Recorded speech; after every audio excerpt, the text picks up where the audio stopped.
Enginn kynnir Forever Alone Filmmaking podcast að því að öllum alveg drullu sama ef þið búið til myndirnar ykkar eða ekki. Þess vegna verðið bara að fara og gera það sjálf. Kynnirnir ykkar eru hommin M.Strange, fábjáninn Jimmy Screamerclaws og algjöri hálfvitinn James Ead. Tonight's guest is Uber-actor Dave4096. Known for his animated feature film Archon Defender and the all-new Origin, A Call to Minds. Okay, hello and welcome to the Forever Alone Filmmaking Podcast. This is episode 7. I'm Uber-actor M.Strange, and I'm joined as always by Jimmy Screamerclaws. And our special guest, who's totally not on the air yet because I have to introduce him, will be Dave4096, creator of Archon Defender, and his new animated feature film, which he'll tell you about, that you can go check out. But yeah, this podcast is about making movies on your own, animated or live action, however you have to, by yourself, by any means necessary, motherfucker. Would you say that's a true statement, Jimmy Screamerclaws? I definitely 100% agree. And we have an unhealthy obsession with official rejection. Oh, you're totally into it now too. when we have Victor on, we definitely got to talk about that because he's obsessed with it as well. Yeah, we'll do the sync tube or something then. So our special guest today is I'm stoked to have, because this dude was actually doing 3D animated filmmaking like way before I was, and seeing his stuff out on the internet is one of the things that like inspired me to start doing what I did. And like I was like, this dude did it, so I could do it too. He had this thing called Rocket Man versus Robots that I think was on archive.org or somewhere that had a bunch of free stuff, and I was like, oh shit, this is one guy. So he's somebody that inspired me to get into 3D filmmaking game and do all that stuff. So without further ado, here's Dave4096. Hello, Dave. How's it going? So you are the preeminent Uber-rector. I'm apparently the first one, well, at least the first one I knew of, because I started doing it back in like, 2001, 2002. Yeah, and what was some of the first, was the Rocket Man versus Robots some of the first things that you did? Yeah, it was Rocket Man versus Robots was the first actual film I did. I started out basically doing music videos because I was doing music back at the time, like techno music and stuff. So I started doing videos, and then that turned into Rocket Man, and then that after about a year working on Rocket Man, did number 1, and then I did 3 more of the Rocket Man films after that. See, you fooled me, just like Jimmy Screamerclaws, because I saw Tainted Milk, and I thought he had been doing animation for a while. It was like his first one. Then when I saw Rocket Man vs. Robots, I was like, oh, this dude's been doing this for a while. So you fooled me too. That was like your first project. If you watch Rocket Man number 1, you can totally see how it started out like as a complete noob, and then it gets better and better as it goes through to the end. So. And you kind of animated those like Lego style, right? You're like rotating the legs and arms, right? They were kind of like Legos, if I remember. So simple. They weren't even character meshes that were like put on the bone skeletons. It's just like printed objects. I would rotate the legs and the arms, and I eventually got good at knowing where the character would move for each walk cycle. So it was all done manually. It's all the Rocket Man characters. Good old primitives and PSR keyframes. God damn it. So is there anywhere online where people can watch those still right now? Well, yeah, all the films are up on my YouTube channel. So I sent you a link to, I think I sent you a link to that. So what's your YouTube channel? Dave4096. Okay. And if you're the geek in you, because I remember when I first saw your name, I was like, yeah, this dude Dave4096. And then I was like, wait a minute, it's Dave4K. I thought I was a geek. Yeah, right. The 4096, that refers to the number of colors that you used to get on the old Commodore Amiga. It had like a 14-bit palette, so you only had 4,096 colors. And you could only show like 32 of them at a time, so you had to pick your colors. And then artists at the time were like, I cannot express myself for only 496 levels of gray. Right. Amiga had some of the first 3D animated programs. I used to play around with those. Back in those days, you were dealing with like floppy disks and the computers were like 7 megahertz, not like these days you got gigahertz. And so yeah, you started with all that stuff, and then, I mean, is that something that's made you be like, yeah, 3D animated features, no big deal, because of the tools are so advanced now and easy to use? Well, yeah, nowadays all the tools they're basically free. Like, I mean, I've recently started looking at Blender, because Blender is free. It's open source. It's got a community of developers, so you can just say, I want feature X, and then they'll be all nerdy about it and basically build it into the program for you, or you can program it yourself. Like, I mean, if you know how to program. So it's a free program. It's got all the features that 3D Max does, just that they're in different spots than they normally would be in a normal program. But yeah. Yeah. So you were doing some short stuff like with the Rocketman versus Robot for a while, and then what made you want to go make a whole feature in Archon Defender? Well, I had the idea for Archon for a while, kind of boiling over in my head on the back burner. In fact, when I finished Rocketman, the 4th Rocketman film, it's Rocketman 0, I was basically burnt out. I didn't want to do another 3D animated film. In fact, I didn't work on films for about 2 years or so. Really? But eventually I got the idea for Archon one day, because what happened was that I was working at one of the call centers. I worked at a couple of call centers. They did a shitty job. But I got, let's just say my employment at one of those call centers ended. And then I downloaded a copy of the KLF book, The Manual, which is basically this book from like the 80s on how to break into the music scene. So I was going to start doing music again. Oh, really? Yeah, I read that. I put some tracks together, and then that turned into, I wrote basically the music that became the music for Archon Defender. Oh, so sweet. I got the idea for Archon Defender one day. Just kind of all came together, and then it was just like it's like almost like flipping a light switch. It's like I knew what the film was going to be, and just basically went and did it. So why didn't you do it? Because, you know, there's a lot of people that, like today, want to make films, animated or otherwise, and are like, oh, I can't do it yet because of this. So what was it that allowed you to just go and do it, and why didn't you say to yourself, like, no, I can't do it yet? That never even occurred to me. Like, I mean, the Really? tools were there.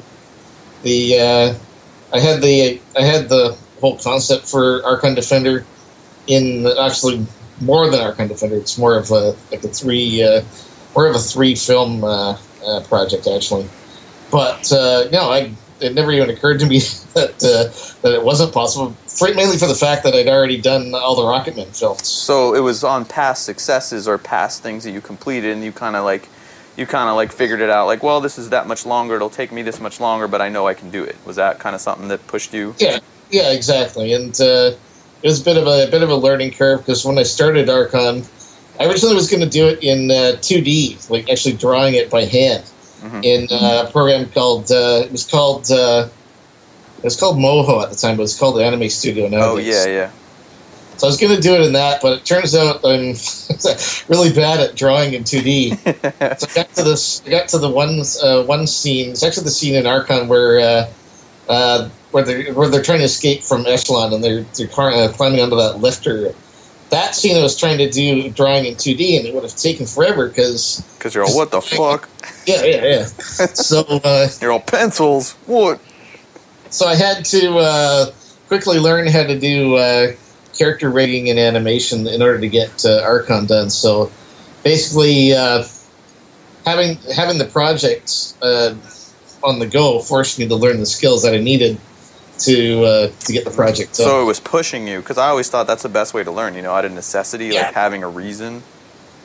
Yeah, so if you're going to learn any software or any skills, the best way to do it is just to jump in and do it. Like, I mean, for learning Blender, I'm going to basically do a short animated film and do it all in Blender, force myself to learn how to do it, because like, I mean, I already know what I want to do. I just need to learn how to do it. So if there's people out there that are like, you know, they want to make animated, you know, CG 3D films, but they don't know how to use the software, would you recommend them do? Depends what they want to do. If they want to get a job in a studio, then get a learning edition of like Maya or 3D Max. If they want to just make films and not have to pay any licensing fees and get to do the freeware route, then pick up Blender. But I'm not sure there's any professional studios that are using Blender, but that's just more of what they do in the industry. So if you're not really concerned about ever working 9 to 5 at this, then Blender is definitely the way to go. Yeah, then it doesn't really matter what you use, right? It's whatever gets the shots done or whatever gets your work done. I mean, you can use Poser, you can use Bryce, all those so-called low-end ones, but I've seen people make full-length animated films on using Bryce and Poser. Like there's a film I found today called Lost Planet. It's by this Russian guy, Vec21 Petrov is his name on YouTube. Mm-hmm. It's this like hour-and-a-half long film, and it's animated with like Bryce and Poser and all that. Oh, cool. Yeah, have you found, because I don't know how deep you go into CG stuff, but have you found some kind of like 3D or CG elitism when it comes to different software packages? It kind of scares people away from using Poser or Bryce or something? Yeah, because I think there's a whole, what do you call it, professionalism, but there's a whole like... It's like an elitist thing, right? Yeah. It's like, oh, that's for noobs, that's amateur. It's this whole idea of amateurism. Now, what I found in the Blender community, there's a lot of amateur people that are using it. There's not a lot of professional people using it, and I think that shows in the actual output. But that's not indicative of the capabilities of the software. Yeah, you got to start somewhere. Of the amount of basic time that people have put in. Like, I mean, I've been doing this. I've been doing filmmaking for animating for 10 years or at least, and the stuff I'm doing now is just seems like the most recent thing that I do is always way better than anything else I've ever done. Yeah, because we're always learning. And so through all this stuff, you use 3D Studio Max up to this point. Up to this point, but an older version. Like, I mean, I haven't got a newer version of that in ages. I'm still using version 6. So what year is that from, that version? I don't even know. I know they went up to 9, and then that was about... Then they started numbering it by year, so that's 2010. So maybe it's like 2003 or something? 2004? Yeah. So yeah, I mean, that's another thing, right? As long as the software still does what you want, like, you don't have to get, like, the newest version. Well, there's still, like, lots of features I don't use in that version. There's, like, a minimum set of tools that you need to actually do filmmaking. Like, you don't need all this, like, global illumination and worrying about all the stuff they put in, the bloatware that they put into it. So, going from Archon Defender to your new film, what did you learn working on Archon Defender that you put into making the new one that helped make it better or faster and stuff like that? A lot of the pre-production process. When I did Archon Defender, it came basically from doing the Rocketman movies, mm-hmm. which I did using computer voices. So when I did Archon, initially I was using the text-to-speech, and for all the voices. And then I realized, well, the people that did the text-to-speech program might not be happy because I used their program. Let's just say without their permission. Yeah. But then so I realized, all right, so I got to get real actors to actually do it. So I dubbed over the voices, but after the fact. So I was trying to match these computer voices with human voices, real actors, which is why in Archon why it sounds kind of stilted. So I didn't want to go back and re-render all the lip syncing to match the people. So I matched the people to the existing dialogue. So you use the people like meat robots. Pretty much, yeah. That's awesome. So for Origin, I actually got a very talented group of actors, and they're all local. So I have Dave, you've sold out too. You're using biological humans now too. I know. So basically, I recorded all the actors beforehand for Origin, and used their performance to drive the animation, and that really makes a world of difference. There's certain things you can learn from the studios, and one of the things they do is they always record the voices beforehand. It's also important to be able to have the people right in the same studio as you are. So when I did some of the voices for Archon, it's done over the internet. Like, I mean, people did a good job. Like, I mean, they certainly did. They did good for what they were. But you didn't get that interaction and the actual acting and reacting and stuff. The interaction. You also don't get a consistency in the recording quality because everyone has a different mic setup. So sometimes I get people's lines back and there'd be like hums in the background and that kind of thing. So you got to try to clean up the audio. So you want to record on the same microphone, and you want to have people that you can interact and direct, like that are right there with you. So from now on, you want to do it all local? Pretty much, yeah. Yeah, the voices. Like, I mean, there's nothing wrong with doing it over the internet, but it's just a little harder to control the quality, control the direction, that kind of thing. Yeah. So what other things did come out of Archon that you went into your new film? And what's the name of your new film? It's called Origin, Call the Mines. And can people see a trailer or something to it right now? They can. In fact, if they go to my YouTube channel, I just uploaded some new trailers. 3D version if you have 3D glasses. Oh shit, stereoscopic. Great. And what's your YouTube channel? It's Dave4096. Okay. Dave4096. People will go check it out right now. That's your second 3D animated solo feature, right? In terms of stereoscopic 3D, yeah. Oh shit. Because I know I got to catch up with you now. I have to put out Heartstring Marionette. I'm like, fucking Dave 4K already put out a second one. He caught me sleeping. Well, I did a short called Legend of the Moon. I did that one for a contest on what's the website? I forget the name of the website. It was for a contest for a Moby music video that I didn't win, but basically threw that together in about a week. So now that you got 2 animated features under your belt, you've done alone. What's the biggest challenge for you? What do you see as like the hardest thing or the biggest hurdle for you? Just the time. Like, I mean, it's all comes down to time. Like, I mean, the actual technical process isn't the issue. I can pretty much animate like I want. I've gotten to the point where I can get the shots out that I want to see, and they're not completely stilted and bad and that kind of thing. I could probably improve my animation skills, but yeah, it's just a matter of just being able to get shots done. Have you been thinking about using mocap at all? I don't know if you've heard our last couple shows where Jimmy's using the Kinect and stuff, messing with mocap. Have you thought about using that at all in your films? Yeah, I have, but then again, you have to have physical actors and stuff to do that. It'd be more a little. Oh, that's right. Complicated. I've gotten to the point where my animation is good enough that I don't really need to do a lot of motion capture. Yeah, do you find that can hurt us too? Because, there's that one side that's like, yeah, I'm going to do it all myself. I don't need people, which can help us keep going. But like you said, I did the same thing with the voices on my last 2 films where instead of taking the time going out to find actors, I was like, I'll just record the temps for myself. And it ends up making things more complicated later. So you think that's something that we have to kind of learn to okay, there's times when we need other people or something? Yeah. There's certain things that other people can do that can ease the process, one of which is voice acting, of course. Things like music. I've got a fellow by the name of David O'Hearn. One of my voice actors, who runs the production company Moonlight Road Productions, he volunteered his services as producer because he went in through all the film school for all the producing. Oh, sweet.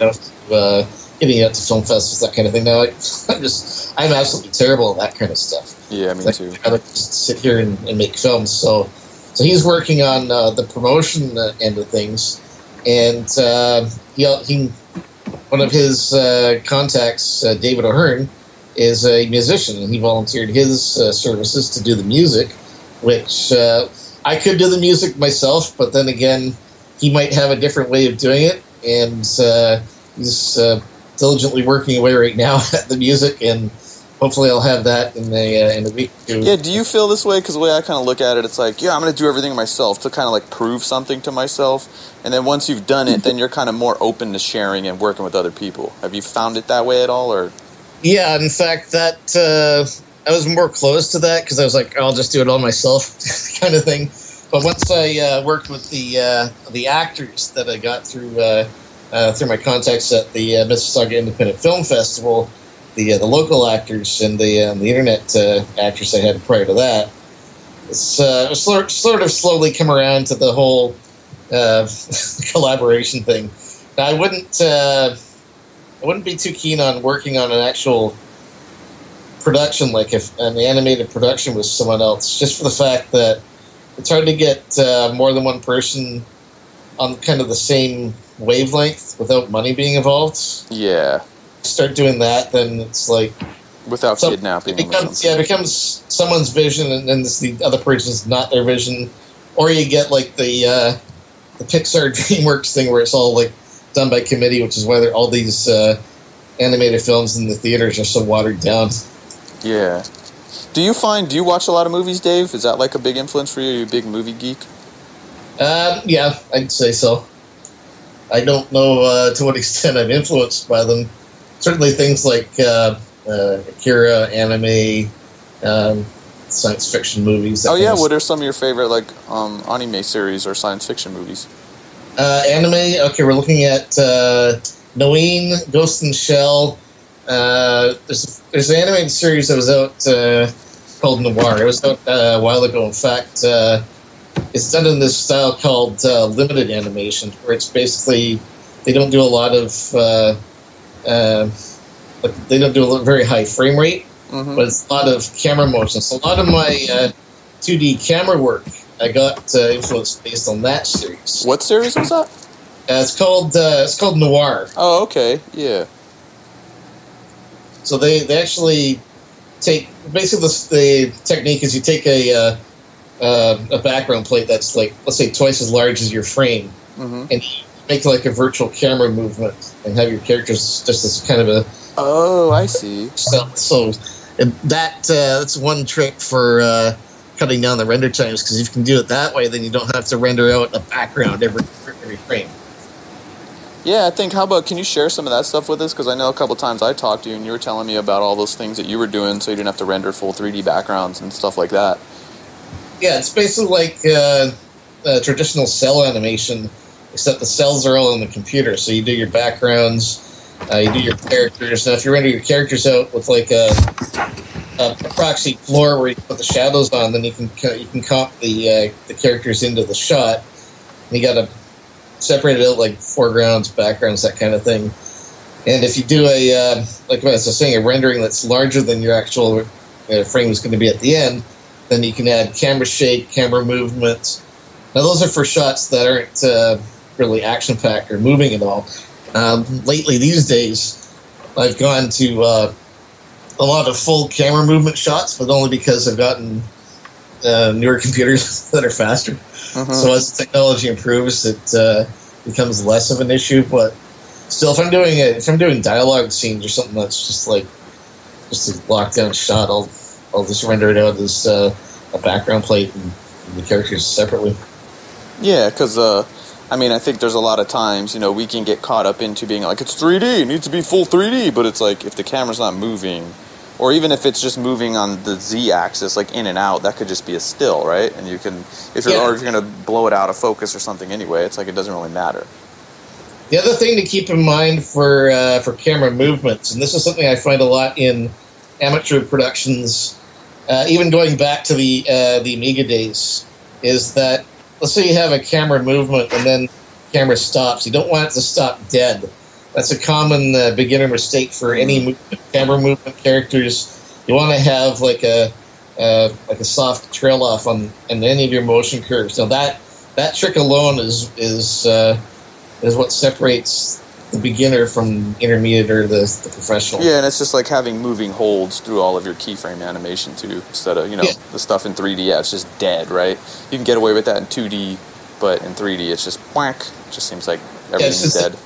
If it stops dead, then it just pops out immediately. So that's interesting. So the biggest challenge or hurdle you see for yourself is just the time to make the films. Pretty much, yeah. Like, I mean, just all my techniques and procedures are just basically designed to minimize the amount of extraneous shots and extraneous work. Getting rid of stuff that I hate doing, like lip syncing, footsteps, blinking characters. I've got scripts that'll handle all that these days, so I don't have to do any. Oh, you do? So you have scripts that do all the stuff, procedural stuff like that? Yeah, I've got there's a program called, what do they call this thing? My screen's all the way here. Papagayo. Now, that's a lip sync program by the guys that make Anime Studio. Lost Marble. So that's where program where you basically take your WAV file, you sync up the text to where the words are, and it spits out this DAT file that's got all the phonemes in it. I made a little script that takes that and applies it to my face animation rig in 3D Max. Sweet, really? Which is very simple. It's because I use a very simple facial animation rig. It's just basically it's almost a 2D plate, just like the mouth and the eyes. So is it triggering morphs or something, like the morph shapes? Yeah, it's a morph. It morphs between like a line, an O shape, a small O, and some other shape. It's just basically, and I can control like the smiling, the frowning, the That's corner. tight. So you have your voice track and you run it through this Papagayo program, and then that analyzes the audio and creates a DAT file with like the phonemes and all that. Yeah, and then I just I just load that WAV file into 3D Max as an audio track, run my script with the that mouth selected, and it puts the keys in that it needs. Hey, Jimmy Screamer Claus, that sounds pretty awesome, right? We should rig up something like that for Cinema 4D. Yeah, I mean, they have it for Poser. Yeah, we should rig something like that one for Cinema 4D, so we can just have the morphs and just process it or something. And Didn't you have a MoGraph script for that? mine just did Amplitude. It was just I couldn't analyze a DAT file or go to the phonemes, but I'm gonna pick Dave K's brain for that 4K and get that going on. Yeah, because that sounds awesome. It's an easy script. I'm not a big programmer or anything by any stretch. I've learned more programming in the last year than I knew before. Because that's the kind of stuff that's gold, right? Instead of sitting for an hour and doing it by hand, and it probably won't be as snappy. I did all the lip syncing by hand for Archon, and I just hated sitting down and doing lip syncing because it's the most tedious job. You're just sitting there moving a mouth to a waveform. The computer can do it, Yeah, right. Unless you're into the high art of lip sync and are using a super realistic thing, it's just like brain dead work. It's just so. Plus, it's important to avoid that whole uncanny valley. I've seen lots of movies, even professional Hollywood films, where they get the lip syncing completely wrong and it just looks bad. Yeah, you got to be either super simple or right on, spot on, perfect. Yeah, there's no between. We were able to glean a piece of gold from Dave 4K's workflow. You got any other of those nuggets in there, Dave? Let's see. That's about it in terms of. But that's awesome on its own, so I'm definitely going to look into that.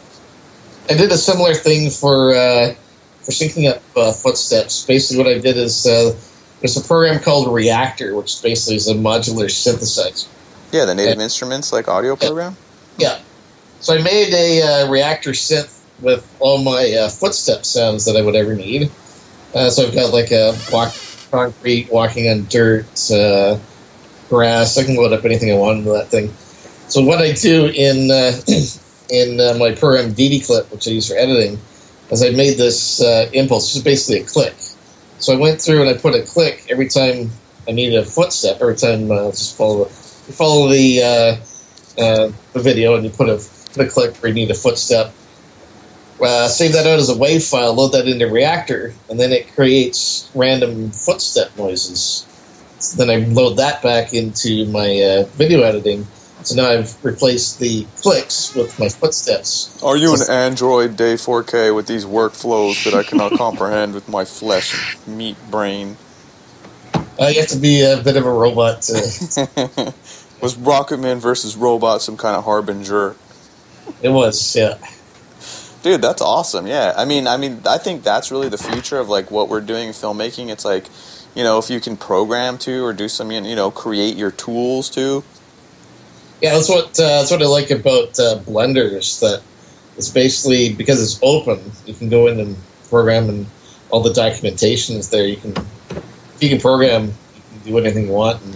Yeah, because a lot of times, right, we're using the tools we're using and we hit a wall, or it's like, it can't do that? Oh, man. And then you have to look around and see if some plugin developer or someone did it, and then they do it, and it's like, oh, awesome. But there's a lot of times when we know we want, but maybe we just don't know how to code it or make it happen.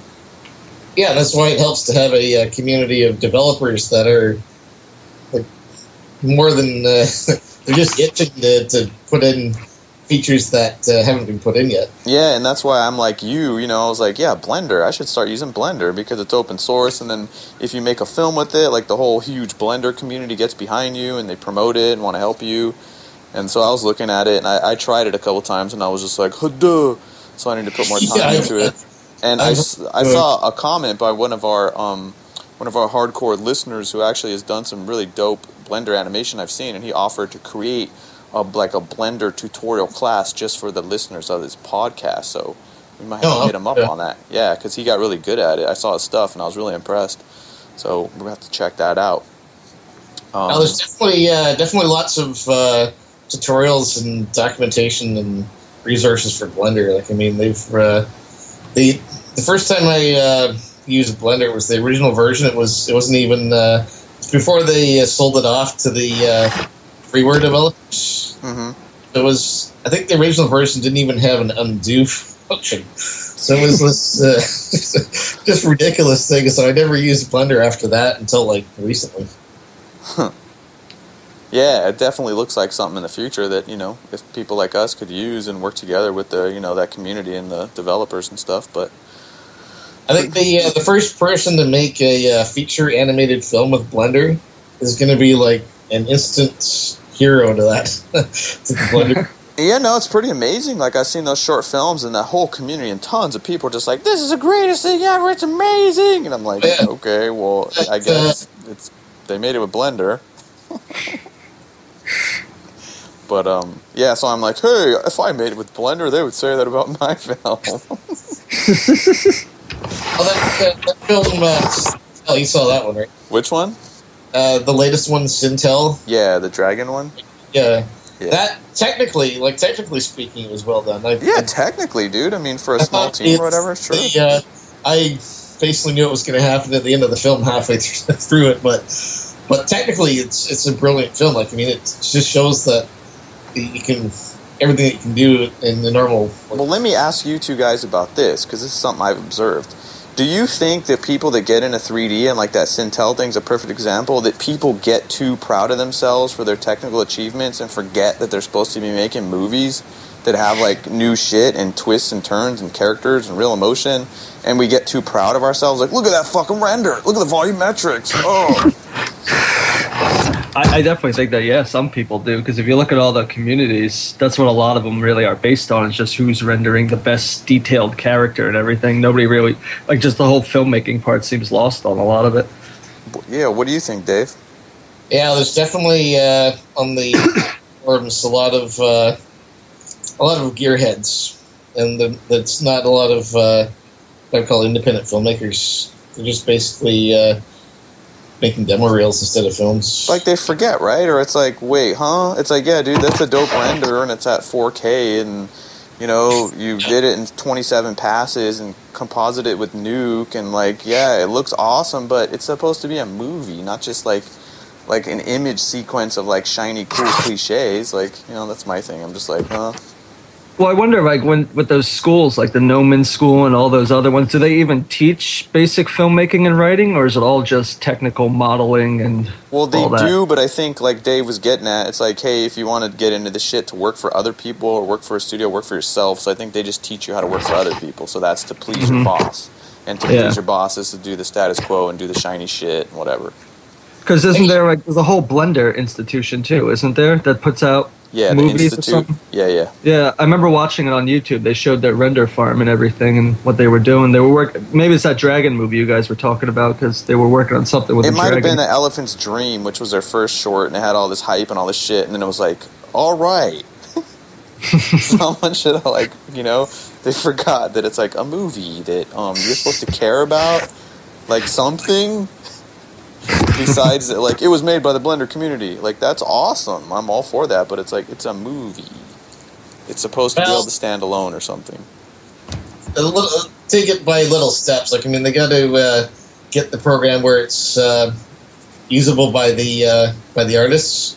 Once you get enough artists with experience, get some Uber actors to or just hire one of us to do it. get people who are more filmmakers than gearhead nerds. Yeah, because if you ever want to, or go ahead. The gearheads are driving the features of the program, but you need people who are going to make films with it. So that's what the point of the program is. Because I guess the line gets blurred because it's like, it's like they're appeasing their audience, but if their audience is a bunch of gearhead geeks, they don't really care if it's a good movie or not, or has anything else. You'll never break through to like normal people, I guess, or anyone else who doesn't give a fuck about Blender. But I guess, yeah, maybe they already have a big enough audience with just Blender heads, then they don't have to care or something. I don't know. On that depressing note that I brought out.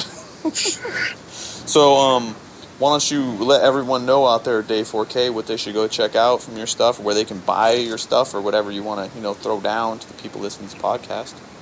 Check out my videos at my YouTube channel, which is Dave4096 on YouTube.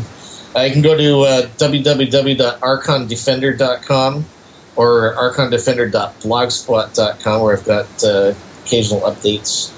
And there's a new trailer for my upcoming film, which is Origin, the Call to Mines, which is 3D stereoscopic animated, kind of a follow-up to Archon Defender, with much improvements over the complaints I got about Archon. Well, we'll all keep improving. You'll keep improving, as long as you keep making films.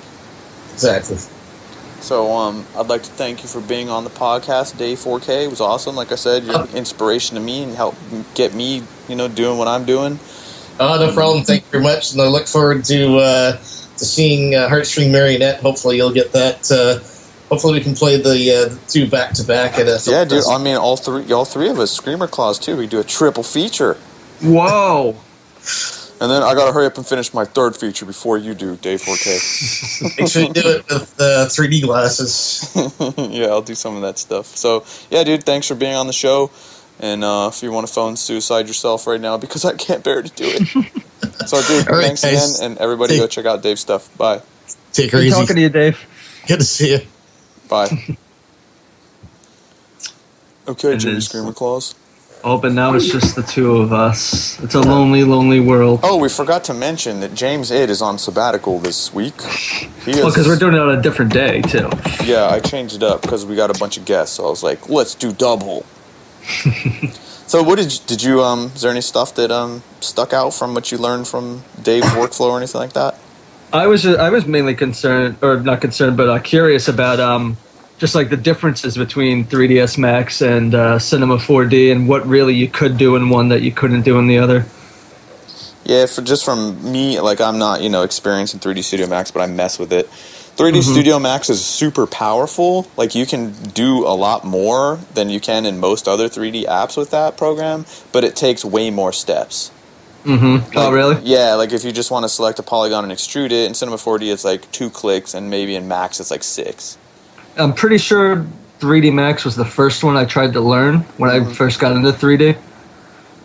But, I mean, it mainly seems to be like a lot of people seem to do it mainly for character modeling. From what I read, like it's a big character modeling movie. But then I guess, or movie program, I mean. And I guess but Maya seems to be the one that they do like everything in. I don't know. Yeah, you can do a lot in Max. It's like Max took hold mostly for like gets known like the games program, and then Maya is like the film program. But yeah, that's what I was getting. Yeah, it does everything. You do everything in it. It's just I guess they've added a shitload of features without fixing old stuff. And then when Autodesk bought it, it's kind of like clunky and bloated now and stuff. And well, yeah, that's weird that Autodesk puts out both the 3ds Max and Maya now. It's kind of and Softimage, which is the other program that used to be separate. They own all of them. So they bought that one out now too. Yeah, didn't know that. So it's like there's professional 3D programs that do everything. It's like all the Autodesk programs, Lightwave and then Cinema 4D. Yeah, I was going to say, what's really the competition then? Just Lightwave and Cinema 4D? Yeah. So we're on the dark horse. Well, I remember going on Cinema 4D's page years ago, and they had like a big Hulk ad, and they're like, Cinema 4D was used to make the fucking Hulk, man. It's like they textured his hair with it. And it's like, oh. Yeah, it was like body paint. It's like, oh shit, they modeled it in there? No, they painted his toenails with it. Yeah. Oh, but, He was just in it briefly. Yeah, but still. They have a whole write-up about your movie on that page, though, don't they, on their main page? Or did at one point? Maxon? Yeah, in the movie section, they did. Yes. And yeah, I tried to hit him up about the new one, but I think maybe I scared him or something. I don't know.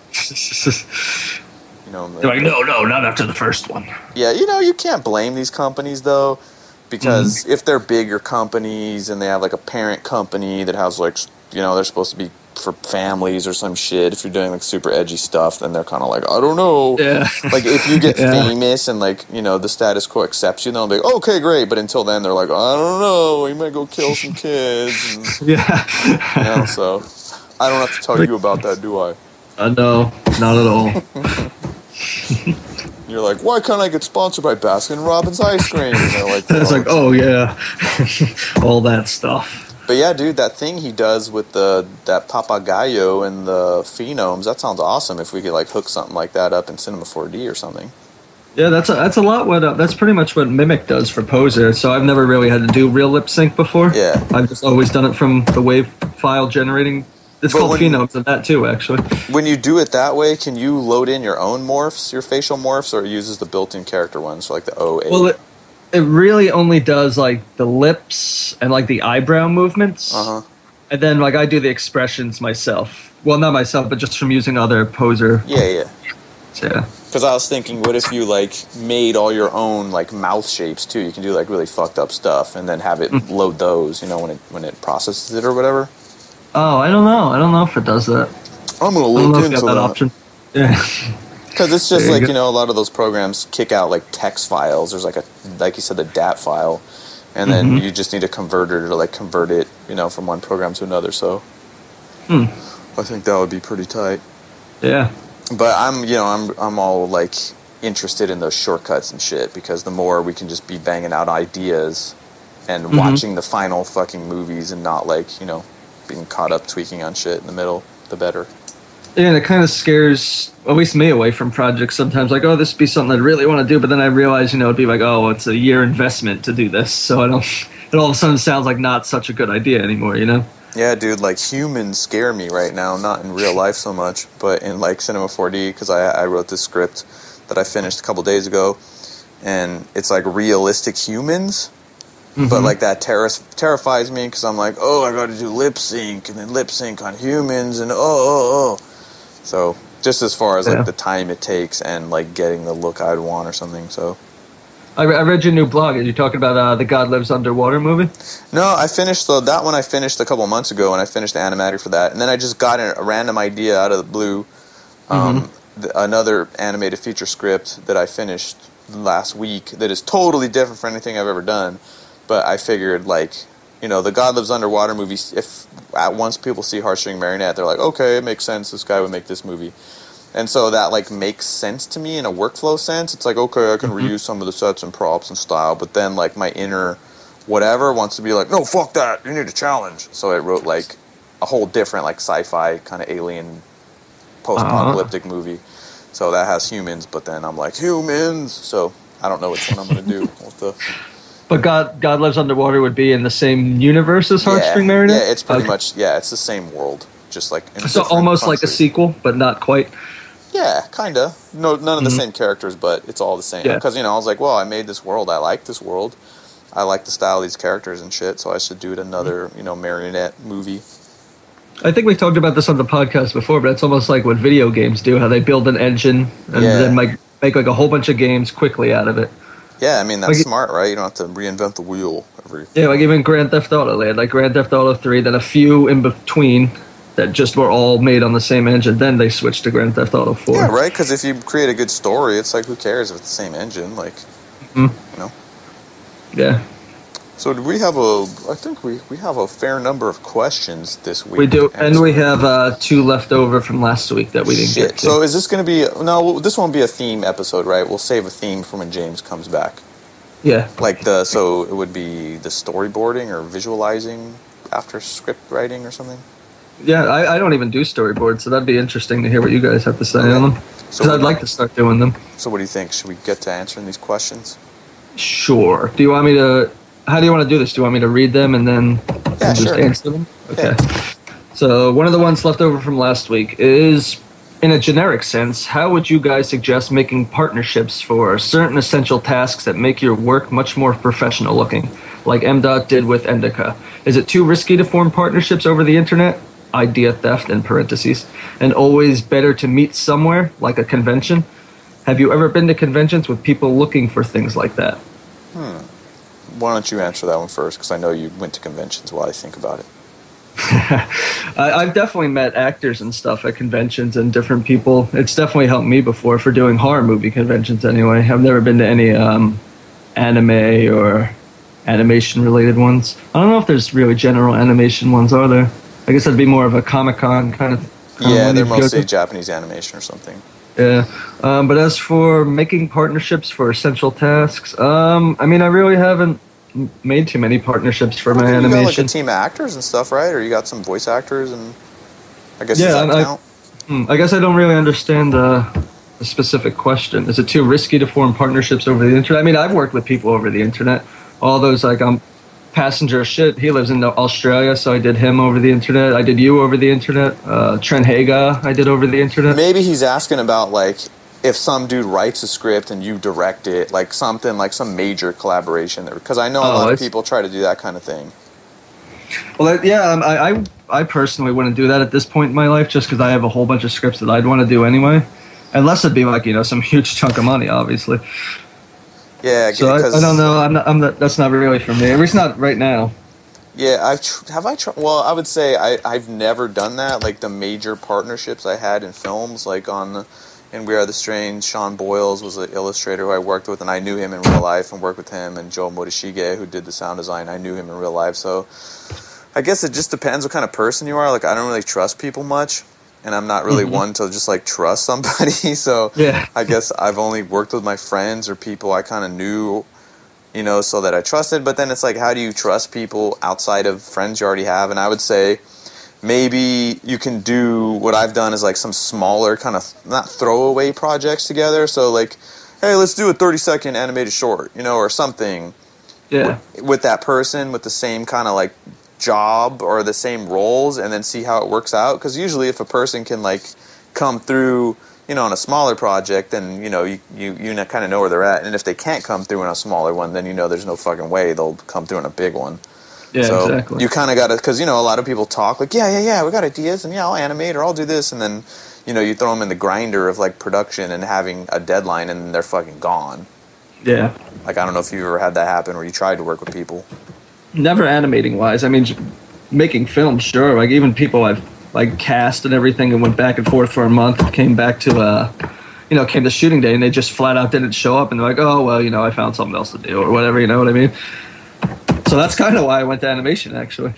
Yeah, I've had it even with animation. Like when I started We Are the Strange, like I didn't really consider myself an animator. Well, not at all. And I knew a bunch of people who I kind of grew up with two of them who went to art school for animation, like drawn or whatever, and I'm like, I guess I should work with them or something. So then we would like meet in this fucking pizza place, like meeting room, like once a week, and I'm like, okay, so here's the script and here's storyboards and and all this shit, and I guess I was waiting for them to be like, okay, we're ready to make it, let's go. And they kind of just never said that, and then stopped showing up, and then it was just me, and I was like, well, I guess I gotta make this. But yeah, once it comes down to like doing, like people are down to talk about it. I found. Oh yeah, totally. They'll meet with you for coffee or fucking wherever and talk about it forever. Mm-hmm. But once it comes to like doing the work or having some shit for them to show on their own, then usually people disappear. But as far as me with Endica, that was kind of a freak thing because like I didn't even know the dude, and then he just called me out of the blue. because he was like hanging out with some other painter dude that I knew, and he was saying he wanted an animator to apply for this grant, and I happened to ride by on my bike, and the guy's like, hey, why don't you ask that guy? So then he hit me up, and I was like, he's like, I'm this composer, and I didn't know any composers, so I was like, oh, sure, dude, I'll meet you. And then, see, this is the important thing. When we met, I gave him the We Are the Strange DVD, and he gave me the CD of his last album. Mm-hmm. So then we talked, but then when we went home, I listened to his CD, and I was like, dude, this is dope music. This dude did this whole thing. Here's his shit. It's done. He watched my DVD. I don't know what he thought of it, but he's like, this dude did it. It's done. So right there, we were on the level of like this. We know, this guy gets shit done. Mm-hmm. And that's like important, right? Like knowing that people have got shit done. Yeah, definitely. Not like halfway or fucking maybe or really want to. But if someone gives you a finished piece, even if you're not totally into it, you have to respect them or know that they're on a level that they can get shit done. Yeah, especially like you handed him a professionally pressed DVD and everything, and like if it's out there, like he knows that you got it out there. Yeah, it's saying something, right? Like right now, I got your Where the Dead Go to Die DVD right here, and it's like, this is legit, it's put out, you fucking finished it, like you went through, and that says a lot that you went through and did all that shit. So I know I can trust Jimmy Screamer Claus when it comes to working together. Totally. But, if so, I would say beware, because there's so many people on the internet that can learn about this or learn about that, but until they actually fucking, until the rubber meets the road and they complete that thing and finish it and show it to you, it's just fucking hot air. So just treat it like hot air until, Mm-hmm. So, yeah. I think we got that one done then, right? Yeah. All right. Next one left over from last week.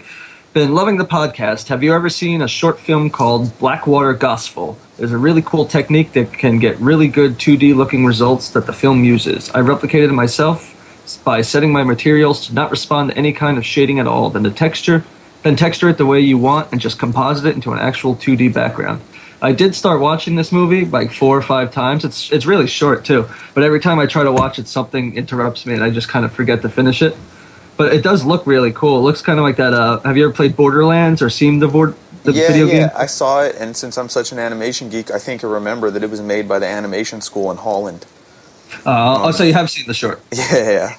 Okay, cool. Yeah, I like the way it looked. It was kind of, it was like a 2D kind of cell shading, trippy texture. And I think when I read about it, they didn't use any lighting.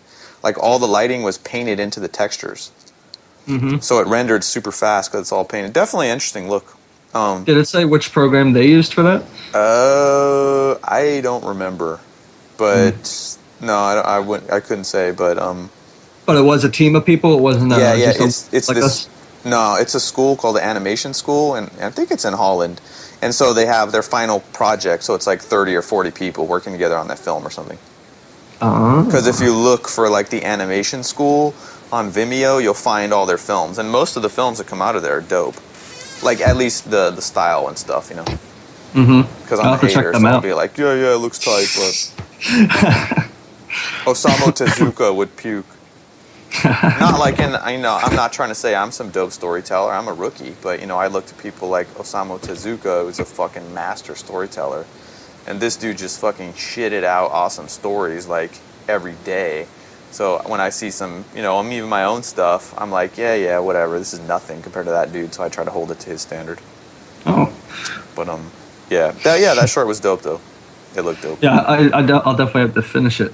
For the next question, MDOT has made some mostly subtle cracks at filmmakers / video artists like Matthew Barney. One of M's channels, he is sarcastically talking about dumping buckets of Vaseline and filming it, or something along those lines. I assume he was referring to Barney. What does everyone think of Barney's work? If you are all familiar, have you also? Oh wait. Some of his films, Drawing Restraint 9, yeah. Cremaster Films, the section he directed, Restricted, blah, blah, blah. Also, have you seen Larry Clark's Ken Park? If so, what did you guys think of that? You want to answer that one first, Jimmy Screamer Claus?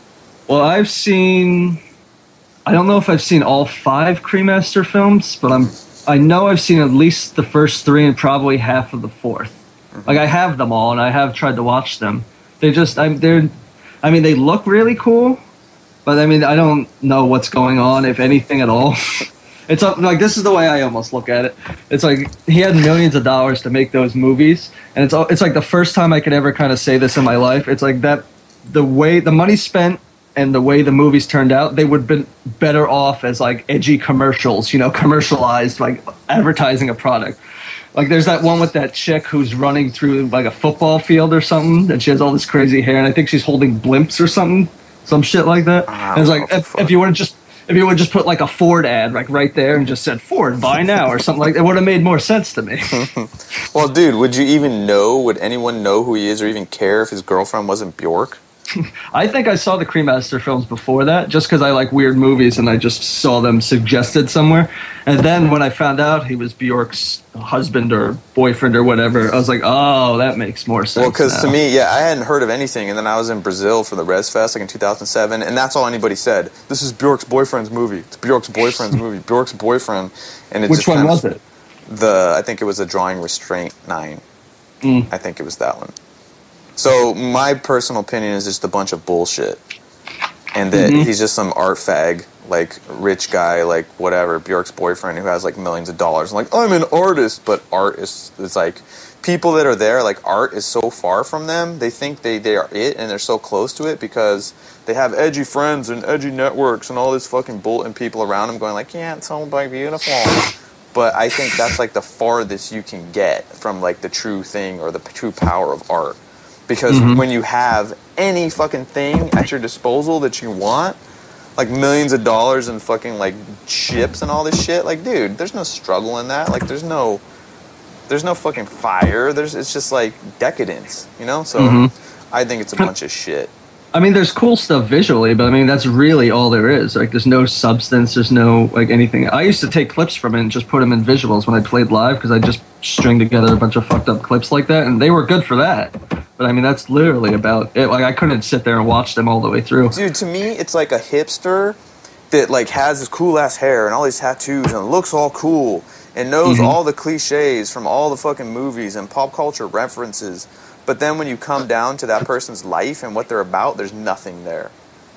That's what that stuff is to me. It's just totally fucking empty. I'm looking them up on IMDb, the Cremaster movies anyway. It looks like the first one, or part 4, was made in 95. I guess he did them out of order. So was he Bjork's husband back then, or boyfriend? I don't know. Or whatever he is? So I'm wondering, because I mean, these movies had like $1 million budgets, didn't they? And how would some dude get millions of dollars to make some bullshit? Yeah, that's why I'm wondering if he was always Bjork's. Like, it's not a movie. It's not like, dude, if you took anybody off the street and showed them that, what do you think they would do? They would just be like, fuck you. In the third one. I know someone who had a cameo part. I think it was in the third one. It's the one where they're having the punk rock show in the museum. See, dude, if you really want to get me angry, you just put that on. And I start punching people. I'd be like, the fuck, get the shit out of here. What the fuck are you? Well, because, dude, like, you probably feel it. Like, I mean, dude, you're an artist. You're fucking making your art, right? You don't have to fucking be afraid to be like, oh, I don't know what art is. Like, when you're doing it, you know what it is.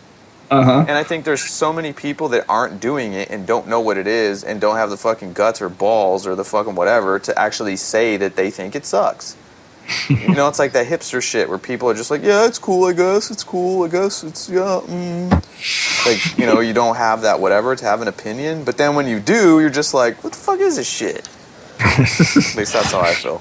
And I read an article on Wikipedia, I think it was. It was a couple of years back. I don't know if it's still there, but it was something like he pressed up like under 50 copies of the movies and was selling them for $100,000 each, and he actually sold out of them somehow. Like, it was some fucked up figure like that. I was like, what? Yeah. And that's the only time they've been on DVD, is he pressed up under 50 copies and sold them for $100,000 limited edition. Yeah. So, I guess we answered about that.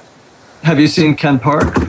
No, I'd heard of it, but I never saw it, and I watched the trailer. Like, after that person asked the question, I was just like, yeah, that's not my thing. I would have no interest watching it.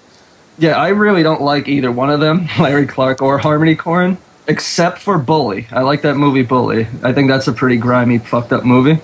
I never saw that one. I have seen Ken Park because there's a whole bunch of like controversy around it because it was banned. It's never been released in America. Like, nobody wants to touch it or anything.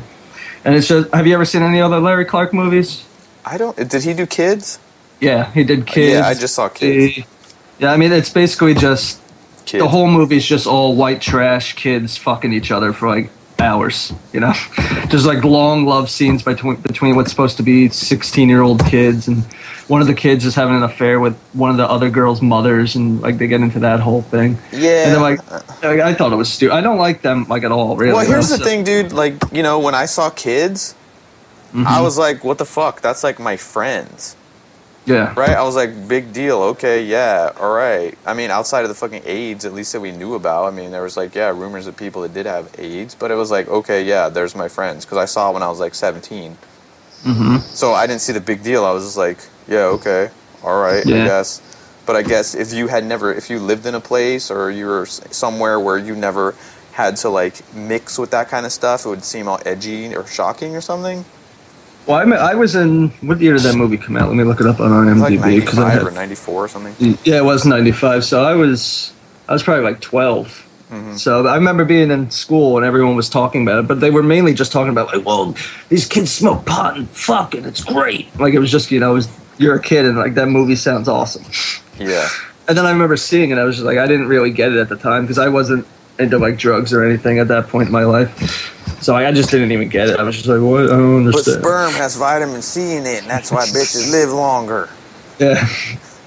Like it wasn't my thing. And Bully I thought was cool, but Ken Park I think is shit as well. It's kind of like the same kind of thing. It's just like it's artsy without really being artsy. It's just, I don't know. I don't really like it. It's like, you know, that whole interpretation thing. It's like, here's a bowl, right? And I can just be like, that's just a fucking bowl.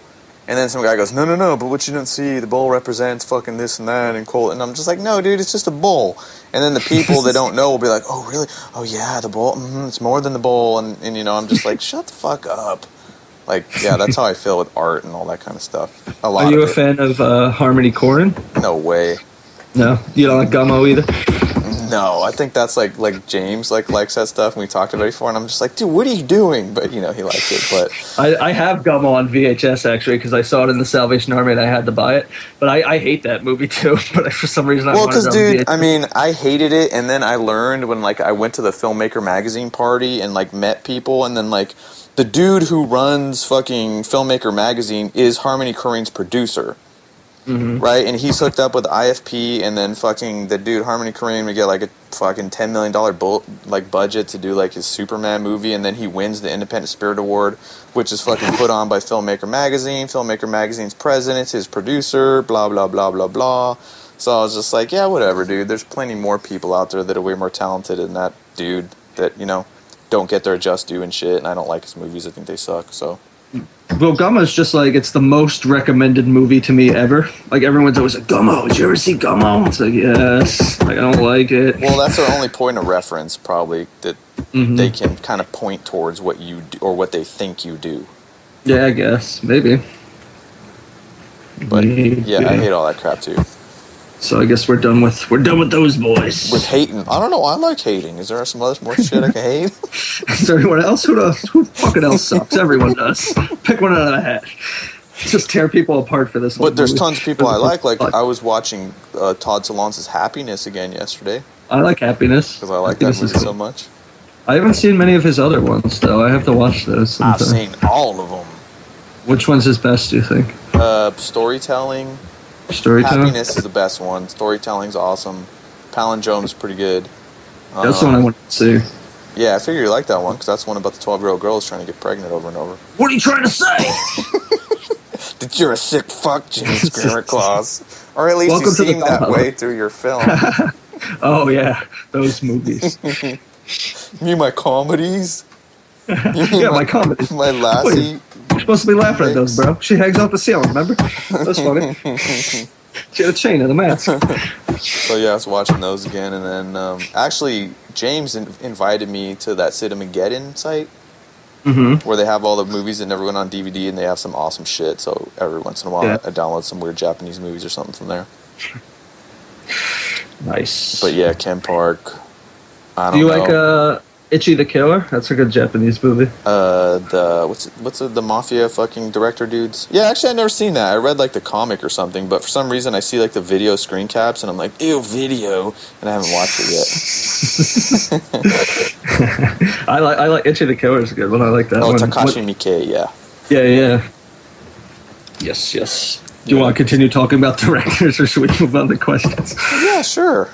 Actually, the next set of questions is for your screencast show, so I don't know if we should save those. Oh, it's for screenwriting stuff? No, it's for the episode where you're going to open Cinema 4D. Oh, yeah, we'll save those. But he has 2 general questions, too. And you've worked with both live action and 3D. When adding visual effects in something like After Effects, how does live action footage differ from 3D? Well, shit. I mean, live action, you have to track it. Yeah, that's what I was going to say. I mean, that's a huge thing. I mean, in 3D, it's like, you kind of have to track it, but, in Cinema 4D or your 3D app, you can send out your camera and lights and tracker, like, with one click to your compositing app, and it's matched up. I mean, it's a lot harder. Too. Yeah, it's a lot harder. And you'd have to match, like, film grain and lighting. Yeah, but if you do with, like, what Kyle was talking about last week, or last show, like, he's really good at that tracking, and if you follow those rules and do the right shit, it's pretty easy to do with the proper planning. But, actually one of the coolest things I've ever seen about doing visual effects for live action was it was an effects PhD course by the dude who directed that Monsters movie, who's now going to direct a remake of the American Godzilla. I don't remember his name. But it was called, like, Guerrilla After Effects Techniques or something, and he was doing, like, all kinds of visual effects and, like, crowds and shit all in After Effects with, like, tracking. It was really good. I don't remember the dude's name, but and also, with all the video co-pilot stuff, if you get good at that, they're like, doing visual effects for live action isn't a big deal. It's just, I think then it's like, because if people are trying to make visual effects movies in live action with no budget, it's really hard. So I would just say, make a good movie, and if it has visual effects, then try tracking your shit in. But otherwise, don't do it. But in 3D, it's easy. Yeah, because you could just you could render out the mats and everything too. Just one click of a button, just another pass. Yeah. It took me a few times to get a hang of that, though. It confused me a few times. Yeah, and then basic compositing, matching levels and shit like that. Then get that down in transfer modes and whatnot. I think the best thing for that was a book called After Effects Studio Techniques. That's like a really good just compositing primer. It's geared at After Effects, but it's like really, really good. That taught me a lot of shit. There's that AE Tut site too. They put a lot of stuff up. Oh yeah, that's a good one. AE.tutplus.com. Yeah, and if you want to get the basics down, like a primer, just get the After Effects Studio Techniques book. And it doesn't matter if it's for an older version because it's a lot of like theory and technique. So check that out. Yes, sirree. Next question. A question for y'all on the podcast. How do you react to people seeing your films and commenting on it in both positive and negative? How do you... negative... Yeah, you can go. You can go for... So, positive, I'm just like, yeah, tight.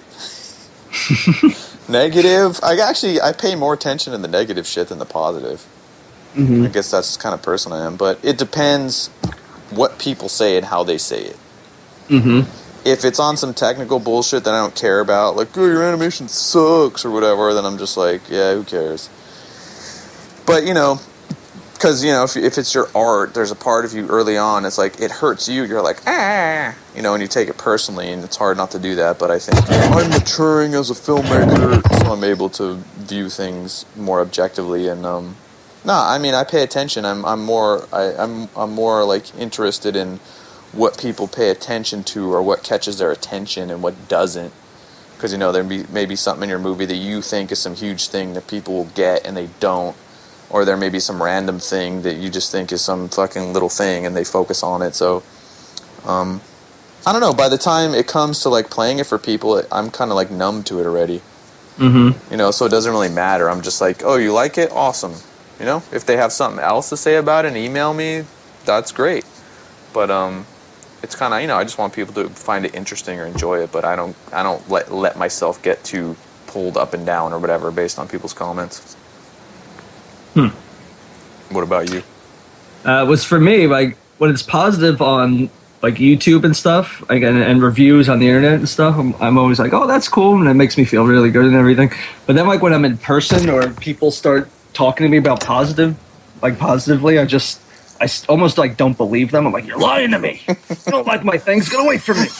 Lies. Are you trying to steal my wallet? Yeah. It's like, what do you want from me? You're trying to get something out of me, aren't you?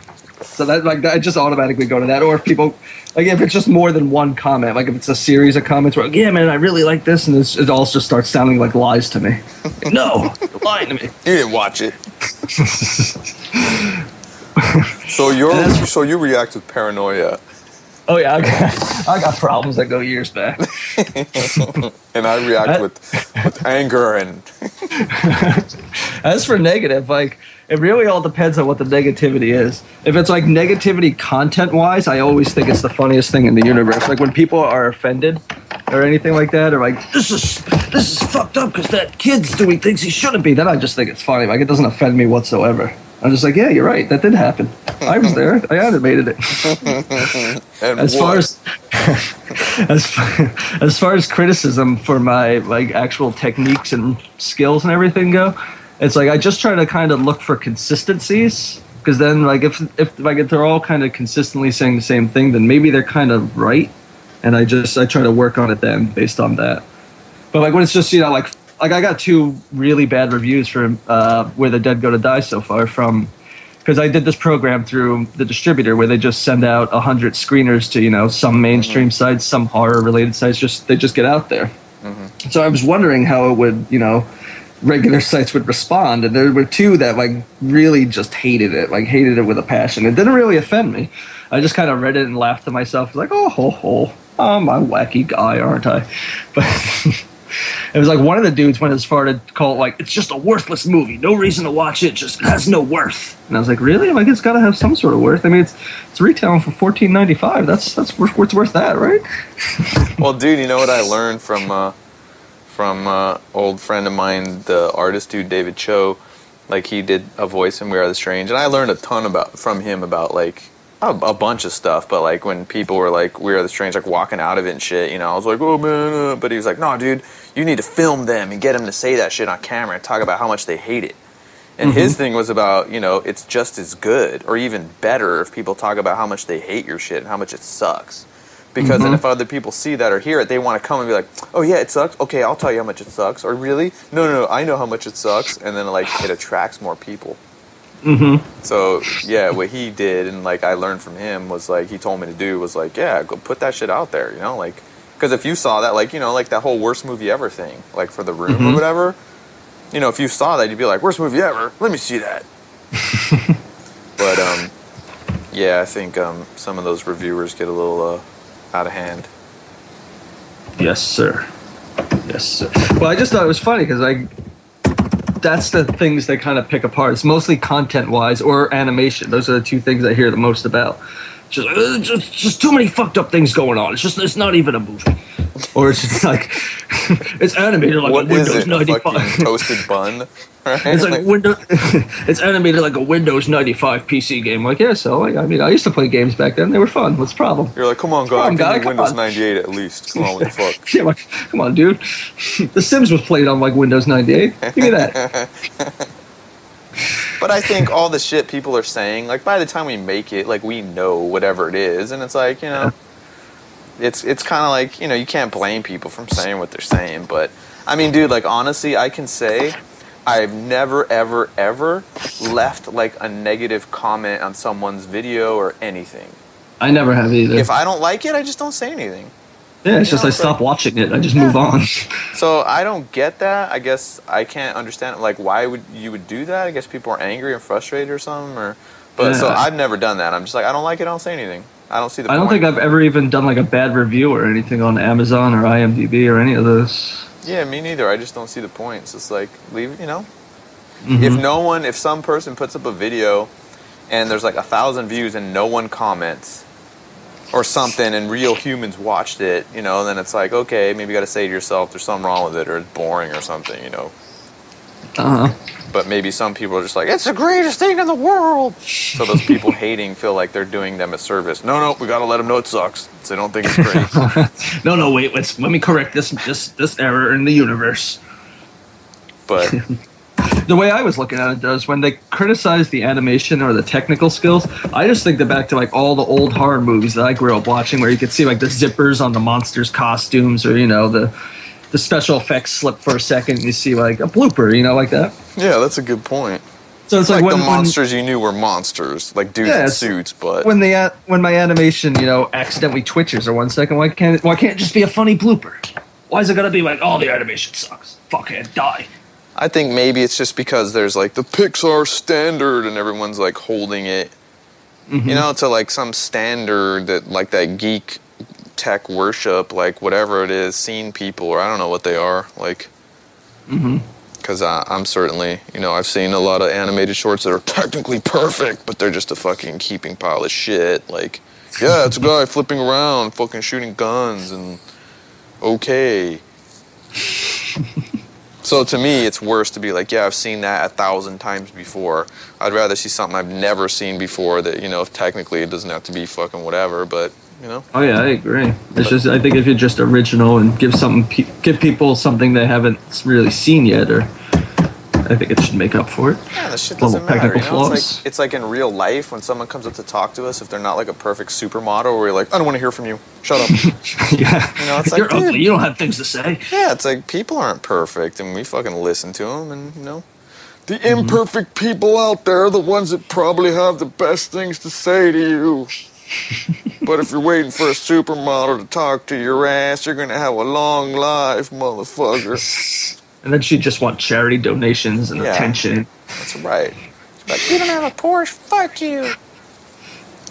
Or she wouldn't even give you the liberty to say the word fuck coming out of her lips pointed towards you. She'd just be like, bah! You wouldn't even get that. That might gratify some sick people out there. we just keep roping them in, huh? But yeah, so I guess maybe that, I don't know why, but some people do it for that though, for like the praise. Like they posted, okay, I'm gonna get the praise now. And that's gonna kill you, because there's always gonna be some dickhead out there. It's like I told you, like I get hate mail every once in a while, So go ahead, you suck, you'll never be anything, I'm gonna be better than you. And I'm just like, dude, why would someone go out of their way to do that? Like, because he might not never do it, but he wants you to know that it was possible. Like, write to Woody Allen or some fucking douchebag, like, He probably gets his fair share too. Yeah, you should just get all of it. Just send it to him. Yeah, everyone, Woody Allen gets it from now on. Direct all hate mail at M.Strange is being redirected to Woody Allen. He's gonna open up his mail like, we are the what? Did I make that? He's like, right? Like, dude, we're the little guys. People trying to, And that's the thing too, is like the Pixar quality also has the Pixar staff of 450 people or whatever. I just pulled that number out of my ass, but I assume it's like that many. Yeah, dude, it's like more. It's not one, I know that, or a handful. One and some friends. It's not any of that. Yeah, or the budget. So. Yeah. Yeah, I mean, it's awesome to get fucking good feedback, and it does help you. Like, there's been times where like, I'm gonna kill myself with this fucking can. And then it's like, wait, there's some email by some person that says they like what I do. As you have the knife to your wrist, an email pops up. I like the things you do. So people that have sent me those emails, they really do help and matter. I try to respond. I'm like, hey, yeah, thanks for emailing me, and like, trying to hold it together. But really, I'm like, until they responding back again, and then you're like, I don't believe you anymore. You're getting too close. So if you don't see me on YouTube, like being a cam whore, it's because I'm crying. So just know that if I'm not there, I'm just sobbing. Hushing Marionette's never gonna be finished. Yeah, right, dude. We're on suicide watch. Like when the show's off. Oh yeah, 24/7. Right. They're wrestling blades out of my hand every day. Like, no, I gotta do it. Let me have it. And they just print out some emails and go, see, Jimmy? See, I'm like, they're lying to me. That'd be a good plan. Like some form, inspirational email, like, right? To whom it may concern. Yeah. We're gonna get all sorts of anti-suicide emails now. Like, don't do it, guys. No, they're gonna send us hate mail now. We'll get better than you. Do it, faggot, and do it on webcam. Matthew Barney's God, bitch. Yeah, Matthew Barney's gonna lead it. Matthew Barney, Harmony Korine, and Ken Park will rape you every day, forever. Faggot. Dude, This is quite the bitter show this week. Yeah, we'll take him on tag team match, dude. Want to do that? Take him down. Yeah, we'll just take everyone down. Big wrestling match. No, boxing. That's less dude, gay. a creative filmmaking match. That's what I wanted to do. Why don't we have like artistic gladiators? Like, where everyone has 2 months, whatever you make in that 2 months. Like, give me a computer and fucking like 48 hours, and give some other filmmaker like fucking like Matthew Barney or somebody, and see what happens. Mm-hmm. Like, see what people really can do on their own with just their own creativity and their own fucking knowledge and tools. Mm-hmm. Yeah, I think that would be cool. But that'll be another show. That'll be a whole other triathlon. Yeah. Do we have more questions for our podcast? Yes, last 2 questions. Okay. This one comes from Facebook. Uh-oh. What kind of music/bands outside of the kind you guys create do you guys listen to? I ask because your films remind me of a punk rock translation to film in the sense that they are DIY and uncompromising. So, favorite bands. I mean, growing up, I listened to a lot of industrial, like Ministry and Skinny Puppy, Marilyn Manson, Revolting Cocks. I still listen to all that stuff here and there. These days, I mainly lean towards like weird hip hop. Like, I'm really into Cage and Butcher's Harem, who I did that video for. I like Death Grips a lot. I like Odd Future a lot. I'm actually going to see them next Friday. Who are you going to see? Odd Future with Tyler the Creator and Haji Beats and all those guys. You never heard of any of them? I think I've heard of Haji Beats, but not the other dudes. And Earl Sweatshirt. I don't know if he's going to be on the tour though. But yeah. I don't know. What about you? Yeah, actually, when I was like 12, when did I first like get into music? When I was like 12 or something, and I was way into like Public Enemy and like old 80s, 90s hip hop, and I was way into like NWA and Eazy-E. Like, I was listening to all this like gangster rap stuff, and like 90s, like late 80s, 90s hip hop I was way into. Then I got way into metal. And, like, at one point, when I was, like, 18, I think I listened to the Pantera song Walk for, like, 24 hours straight. I was like, and, like, drank 40s the whole time, and I think that changed my life. And then, then I got into industrial, and I like, German groups like Sterile, and, like, just all kinds of cool-ass hardcore industrial shit. What was it? Yell Work, and, like, all this stuff. I remember them. Yeah, and then I got into all kinds of electronic shit, and hip hop and everything. And today, what do I listen to? When I'm working now, I'm just like listening to a bunch of like the filthiest, grimiest dubstep compilations I could find. I like the real heavy, grimy dubstep too. There's this one track by Mantis, and it has like this dude from this like fucking speed metal band or whatever doing vocals on it. It's called The Spread or something. I think that shit's tight. But I listen to everything like all the time. I listen to fucking Penderecki, like crazy classical shit, and like all kinds of stuff. But when I'm working, like now, it's like dubstep, or there's like all those radio stations, like in iTunes or Winamp. There's like what is it, Grime.fm, or then there's like an industrial one called Doomed. You ever listen to that one? No, I never listened to any of those channels. Yeah, they have a bunch of good shit, except when you listen to it for like a week and then you start hearing all the repeats. Yeah. But yeah, Doomed FM, like that one's like dark stuff, and they play like In Slaughter Natives and shit, and But yeah, I kind of listen to everything all the time. Yeah, I like Mike Patton a lot. You ever get into him? Yeah, Mr. Bungle and stuff. Yeah, Phantomist. That's my favorite of his groups. Yeah, he got some wacky shit. I always thought like, I'd always want to work with that dude. He seems like a fun guy or something. Yeah, totally. But He does voice acting sometimes. He did it in that video game, The Darkness. Yeah. Some other stuff. It's funny that he talks about punk rock, because like, like I was never into punk rock. Like whenever it was like the punk scene, I was into like the hip hop shit or the industrial or the metal. I never really liked the punk. But kind of, how hip hop started was like dudes wanted to put on shows or express themselves, whatever, and they just had 2 turntables and microphone, right? Like, you wanted to produce music, but you didn't have a fucking saxophone or instrument or way to record it. So to me, it's kind of like, I think about what I do, and it's kind of like more like hip-hop. Like, I'm trying to express myself, but, you know, I have a computer, and I'm using these 3D programs, and, you know, it's all about rhythm and, like, you know, all the shit, and I have my values. So I think of it more like what hip-hop started as more than, like, punk rock. Because punk rock was kind of like, from my perspective, it was like, fuck everything, and kind of, I mean, the DIY thing, I could see that. And, you know, I'm down with all those, like, punk rock virtues, but it's kind of funny because, you know, you see all these people like, yeah, punk rock and like, blah, blah, blah. And it's like, yeah, dude, you know, you shop at like some fucking store owned by the biggest corporation in the world, and like, you drive a fucking car that's, you know, burning up fucking oil and all this shit. Like, the punk rock thing to me is kind of funny. Yeah. Because to be really punk rock, you got to be like homeless on a bike, right? Crust punks. Gotta be a crusty. Yeah. I could never get into punk either. Like, I just never... It just was always just over my head, I guess, or under my radar. I don't know. I just never got into it either.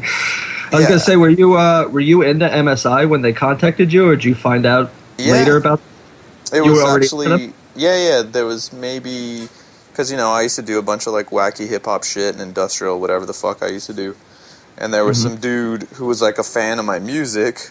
Strangely enough, one of the 5 people in the whole world, and he was like, oh man, you gotta hear this group. You never heard of them? MSI. Like, oh yeah, oh. And he gave me, what CD was it? The Frankenstein girl, sexy one, whatever. In like 2003 or something. And I was listening to that, and I was like, oh shit, this is fucking awesome. Because, you know, the dude was like rapping and fucking screaming all crazy and had like Nintendo beats and you know, dope industrial shit. So I was already into him. And so when the manager dude hit me up, I was like, oh, yeah, of course. So was that like a whole weird little worlds colliding kind of thing? Yeah, totally. Because, you know, like, you know, Jimmy Urine emailed me, and he's like, yeah, I'm a fan of your stuff. And it was just fucking weird. Because I'm like, oh, no, I'm a fan of your stuff. You can't like my stuff. I guess my email got mixed up. Yeah. And actually, I sent this to you. Yeah, I still email him like back and forth now and then. He invited me to their show in San Francisco on March 30th, but I'm here in Iceland, so I have to. I saw them a couple times a few years back. It was cool. It's a good show. Yeah, he's like a crazy fucking bastard. So I'm like, and you know the dude from Rabbit Junk too, right? JP. Yeah, I've never met him in real life. It was just like, you know, I heard their music, and again, I was like, oh shit, this is so fucking awesome. And they had a song. There's a song called February War. That he had like on his 2 albums ago, and I just thought it was like fucking one of the best songs ever. So I just emailed him. I was like, hey, I'm this animator dude, I want to make a video for this, can you send me the lyrics? And then he did, and then I got too caught up in I don't know what and never did it. And then I was like, oh man, I gotta repay you, like, because I told you I was gonna do that, never did. And then I did that some little like Black for his song Black little promo. And then when it came around to doing Heartstring Marionette, he had put out the single called The Something of Julian Mowgli, The Adventures or Explorations, The Revenge, the song where he was like talking like a British guy. And I was like, whoa, this dude can act, like he sounds cool, I wonder if he wants to act. And then, like, you know, I asked him about Heartstring Marionette, and he said he was down. And then to repay him for being in Heartstring Marionette, I did that What Doesn't Kill You Makes You a Killer music video that I put out last year. So, but I never met him in person. My friend Origin. No. My friend Brandon Slagle, who's in Where the Dead Gotta Die, he used to do something with him. I forget with his old band though. What was it called? The Shizit? Yeah. Yeah. I think they maybe played some shows together. They collaborated on something. Yeah, JP's a cool guy. Like, I thought that was cool that you both knew him. Yeah, like I never met him, right? But I like read his interviews and stuff, and he's like super fucking smart. Seems like a cool guy. And then like I sent him. You know, when I sent him the Heartstring Marionette shit, I mean, you got that pack too because you did a voice, and I sent him like voice notes and like all this stuff. So we're kind of, you know, it's like we've met each other virtually through files, but we never have in real life. So yeah, I mean that's the way it is for me with a lot of the speedcore DJs I know. Yeah, it's like, yeah, if you can get along and work like that, then, you know, I think that's a good sign. So.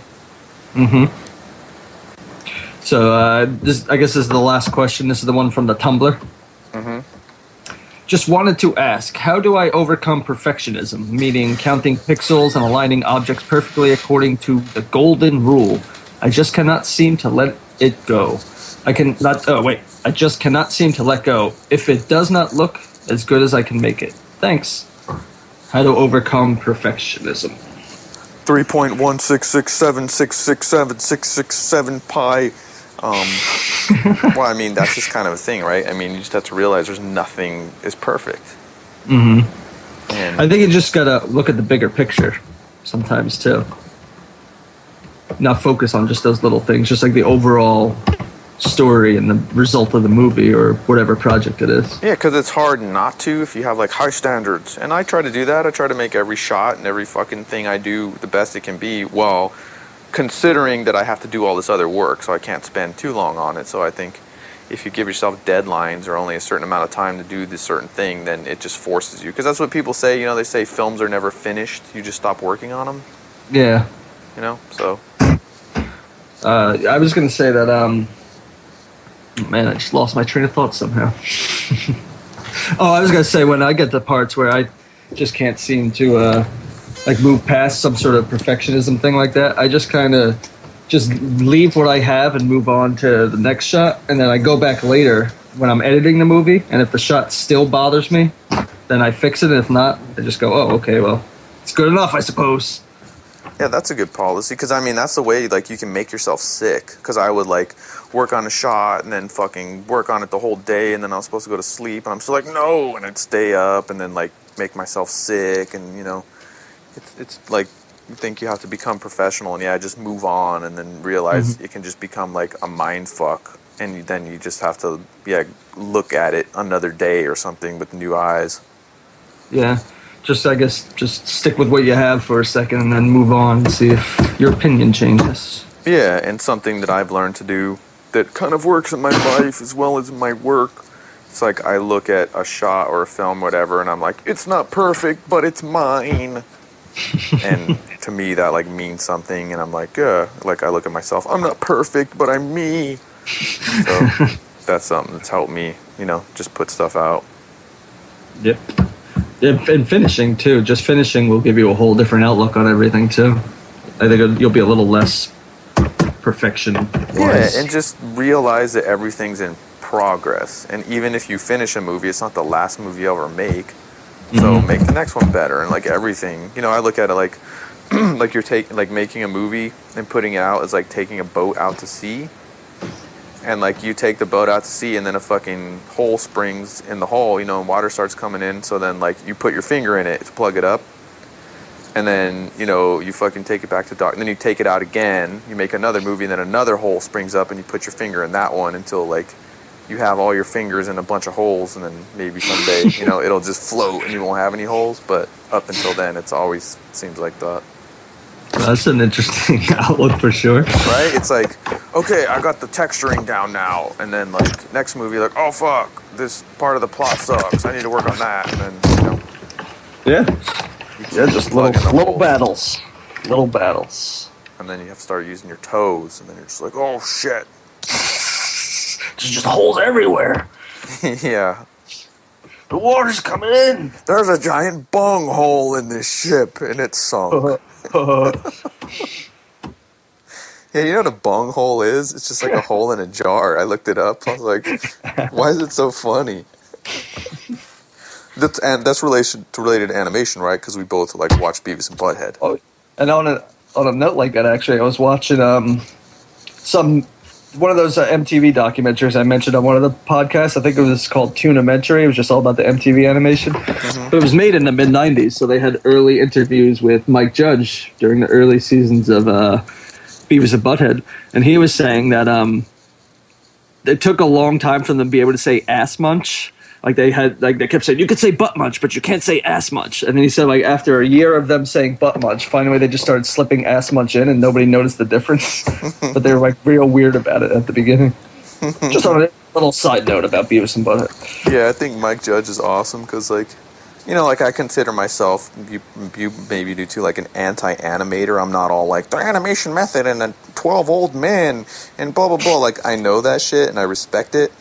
But, you know, it's just like, we want to make animation. And, like, Mike Judge just, like, bought a book on animating and just started animating. And, like, you could say, his animation sucks. But it's like, dude, the guy made dope shit and still does, and like, you know, the whole fucking world's seen it. So it's like, it's not the beautiful style of Disney Pixar animation, but you know, he had cool characters and stuff. And yeah, and those first animations he made all by himself. He said he shot them on film, and they were something like 600 to 800 hours each. And then he said he put all 3 shorts on just a VHS tape and sent it into Liquid Memories, that old MTV show. And they just started airing them, and then they were the most popular. So they're like, hey, you want a whole show? There's a good Howard Stern interview. I think I sent it to you. Dude, where did he you see goes that? into his whole history. Jimmy Spammerclaus was dropping subliminal product placement. He's like, Liquid Memories, that old MTV show. Not Liquid TV, my bad. Dude, that was sweet product placement. I didn't realize I said that. Whoops-a-daisy. Or do you have a After time saying machine? that title for so long. Well, yeah, that's what happened. He sent it to my movie in the future, and then I put out the movie. I was like, fucking Mike Judge, I made your whole career. Why aren't you giving me money? Shit, you're really the boss. I am. Yeah, but I mean, that was something you saw too, right? Like, Liquid Television was fucking cool. Yeah, I used to stay up late to watch that. And the oddities. Oh, yeah, it was like, whoa. Mm-hmm. Yeah, I love that. Except, yeah, Aeon Flux seemed like weird and exotic back then, right? And then they made that movie like 25 years later, and it was like, this is... With Angelina. Was it Angelina? No, she was Tomb Raider. No, it was the other chick who played Monster, and who was in that Monster movie. Okay. The battered woman actress, I don't know. The battered woman actress. She always plays like battered women, like, oh, you're so great. I played a dead hooker. I got slapped in this movie? In this movie? Yeah, Academy Award. This one he kicked me, and that was my genius role. Yeah, but people forget people. Like, you know, people in animation forget, like, Mike Judge. It's like they get caught up with Pixar or something, and it's like, dude, Mike Judge. Like, yeah, you sent me that link to the Howard Stern interview, and he was like, yeah, he made, like, billions of dollars with King of the Hill, and it's like, that's a dude who didn't know how to animate and didn't go to school for animation. Like, he was, like, an engineer, right? Yeah. Yeah, he was a physicist.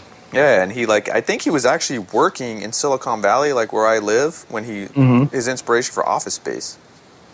Oh yeah, I think he was did like say in something Silicon like that. Valley or something. Yeah, he was working at like at those early companies.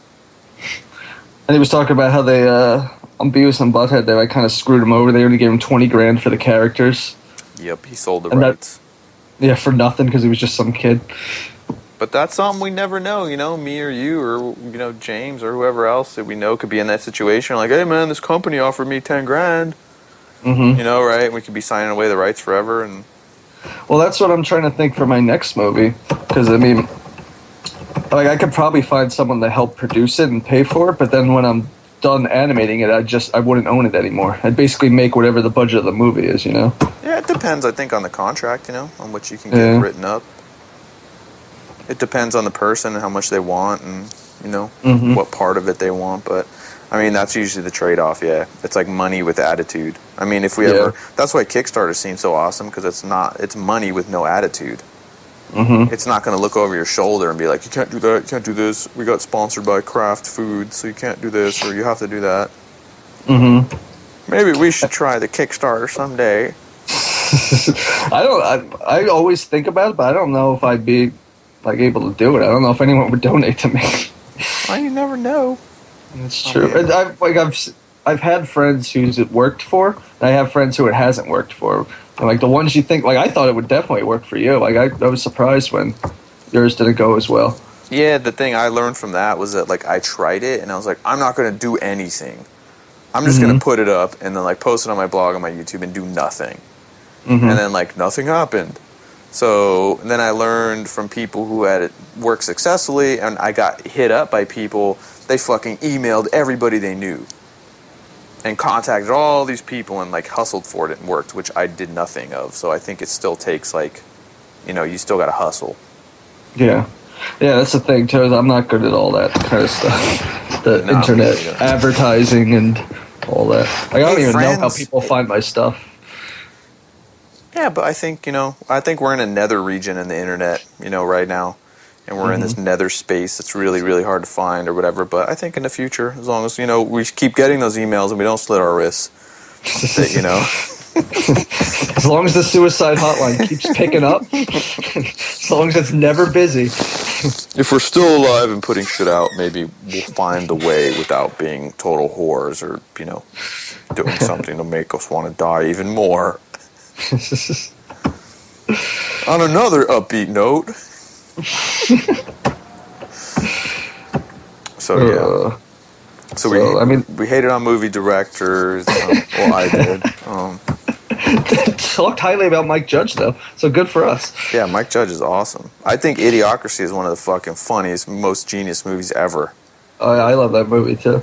Yeah, I could watch it. I've probably seen it like 10 times. I could watch it like another 10 times. I know a bunch of parts by heart, Mm-hmm. That'd be sweet if that became a midnight movie, like The Room. You can go watch it at midnight. I mean, it kind of is. Like, it didn't have a huge... it had no theatrical run, basically. Yeah, no, they all just word spit of it out. mouth. Mm-hmm. I don't even remember how I heard about that movie. I think I just stumbled on it one day. I was like, Mike Judge made another movie? When did this happen? Yeah, and I think it's his funniest one, because I've seen all of his films, and it's by far his funniest one. Mm-hmm. I agree. Extract was funny and stuff, but Idiocracy was just... Yeah, that one was cool. That was more dry, too. That was a more drier kind of humor. Yeah. But he was an animator that wasn't an animator's animator, but he made a huge impact. And he just kind of did it by accident, too. Yeah. He was just messing around. I don't think he was attempting to be an animator. No, he just had these ideas. Mm-hmm. And because I think I first saw him in the Spike and Mike Sick and Twisted Festival animation with his frog baseball one. It was like Beavis and Butthead hitting frogs with baseball I remember bats. that one. And there was Mutilator. Remember that one? Mutilator. It was post-apocalyptic. It was a demon eating some dude or something, and then remember that? Or Chainsaw Bob. Do you remember that one? No, I don't remember that one. There was it was David Koresh, and he was raping all these chicks. He was like, "You've been chosen to hold my holy seed." And then this dude in a chainsaw mask. I mean, in a hockey mask and a chainsaw busts through the wall and cuts him in half, and that was pretty much it. That was a Mike Judge? No, that was just part of Spike and Mike's. all right. I was gonna say I never saw any of it. I never saw Spike and Mike stuff. And that was Spike and Mike's was where Mike Judge started, where South Park started. Mm-hmm. Oh, really? They got their start on there too? Yeah, dude. They played the Jesus versus Santa Claus. That's where it first went around. Oh. We saw it there. I saw it there. Hadouken. Whoa. Yeah, it was awesome. I don't think they ever came to my part of town, so I never saw. I know who they are, but I never went. So you didn't know the magic of No Neck Joe? Nope. No, nothing about this No Neck Joe person. Oh, dude, you know what you would probably dig? There was these fucking really raunchy, fucked up claymations that this dude did called Slouch's Funhouse. Really? Yeah, I still remember those from Spike and My Guest. And I think I found one of them, maybe on YouTube, but it was censored. But they were just so slimy, and I think the dude used real roaches and shit. Wow. Or something, but they look like... It looked like he did claymation with, dog poo. And there were... Damn it, I wanted to do that, actually. And there was, bugs all over it, and it was just really nasty. And it was this... a fucking strip club... Yeah, the fun house. It was really, messed up, so... If anybody wants to see some really raunchy, messed up claymation, look up Slouch's Funhouse. Gotta look that one up. Yeah. So what do we have planned for the future of this show, Jimmy Screamer Claus? I mean, we want to do those production episodes, right? The storyboarding, what would have to be just regular animating, I guess, after that. Or people that are listening to this, let us know exactly how they want us to do it. If we should do an episode for each aspect of production and go through it, have a guest and then go into that aspect of production and, I would definitely like to have almost like a film selling kind of workshop, how we go about that too. That'd be cool. We'd just be all I don't know. Yeah, I'll know. You got any money? No. James has a job. Yeah, James, can you support us? Yeah, I'll sell it. James, they buy our movies. Come on, check out a loan, dude. You got good credit. Hook us up, bro. Mine's gone. I don't got credit anymore. Forever loan, bro. Hook us up. Come on. Come on, dude. What's your problem? Come on, you got the tattoo, right? You got the podcast tattoo, dude. You're in it, bro. Come on. So, and then I think next show we're going to interview actor Ricky Grove, who's like an experienced actor and has done all kinds of cool theater and movies and all kinds of shit. And I figured it would be awesome to like, you know, like we have to work with actors and to act, you know, ask a super experienced, like, you know, awesome actor, like what he needs from a director and what he doesn't like and shit like that, you know? Yeah, that'd be a good one too. Yeah, and he's all in machinima filmmaking, so I like to know about that stuff too, because that's close to what we do. He's going to be the next guest, right? Yeah, he's going to be on tomorrow, and then next weekend we got your partner, right? Yes, Victor Bonacore. He's working on a documentary about Jim Van Bebber, the director who made Deadbeat at Dawn and Manson Family. But he's pretty much doing the whole documentary himself. He's been flying himself around the country, getting interviews. He has the dude from Skinny Puppy in it, the dude from Pantera in it. And he's editing it himself too, and it's his first thing he's really ever edited on his own, like his first big project anyway.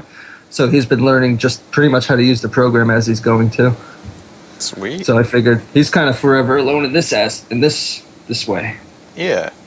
And just, yeah, so people know, it's like we do animation, but you've done live action in the past, and I've done live action, and so we're not just like animation, because we don't want to be, you know, that way. It's what we do, so we talk about, but, you know, it's all about making your movie however you have to make it.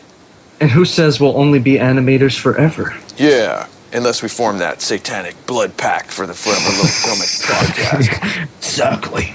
Unless the contract we signed with James, you know, when he's paying us, that tells us when James is paying our bills and owning nothing at the end. He'll come back to the show and be like, "What the fuck, guys? I'm not gonna fucking support you." What we'll do is he'll pay for both our next features, and then we'll have an episode where, like, James, what did you learn from financing our features? Not to do it, assholes.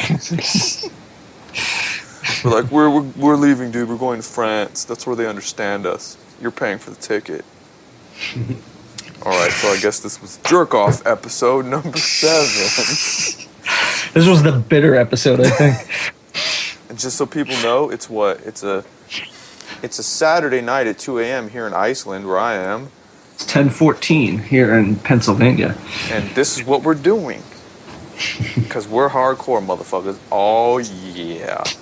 Emily is actually sitting next to me watching Hey Good Lookin' by Ralph Bakshi. Dude, you're ruining it, because it's not like my girlfriend's sitting right here either. Oh, is she watching Ralph Bakshi too? Nope, she's staring at me creepily.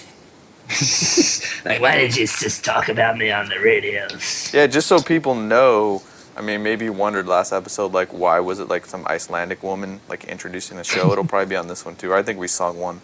And she's saying, I just thought it was funny, she's, like, saying that I'm a homo and that you guys are idiots. So it's like, the homo, am not strange, and the idiot, blah. So, I don't know. That was funny. You don't know that, though. You don't speak Icelandic. She could have been saying anything. She could have. She could have been. She could have been, you know, asking you to make all these promises to do things like clean the house later and stuff, and you're just nodding maybe like, she yes. told me who she's cheating on me with. Actually, I listened to that part. It was the first time I ever listened to any part of the episode. Oh, really? Because I wanted her cursing in Icelandic because I wanted to hear what it sounded like. Yeah, so I was like, yeah, that'll be great. So I think we did an opera version of the show open. We're gonna have on this one. Woo! So those are just some insider things for people to know about the show. So, but to erase the last part, no, we don't have girlfriends. We don't do anything else but make computers. We sit alone sad all day typing on the computer. So, okay, Jimmy Screamer Clouds, I'm going to go kill myself. How about you? I'm just going to lay in a bathtub with all my computer parts and slit my wrist with one of the sticks of RAM. Yeah. Till I die. Me too. Okay, I'll leave you to your suicidal pact. Until next time, my forever alone filmmaking brother, I say goodbye. Goodbye forever. Forever. Alone. Forever alone, forever dead. But don't alone. let this make it seem like we're not dying alone, because we are. Yeah, exactly. We're forever alone. We're dying alone. Okay, bye. Thank you for listening to the Forever Alone Filmmaking podcast. If you have questions or something comments, then please you ask them wherever it's posted. Subscribe to the podcast in iTunes or tell a friend if you have any. If you don't, then whatever, make your movies anyway, motherfucker. It is not easy, but somebody has to do it, because Hollywood fucking sucks. with machine guns for legs. Leg gun machine. Rat-a-tat-tat-tat-tat-tat-tat.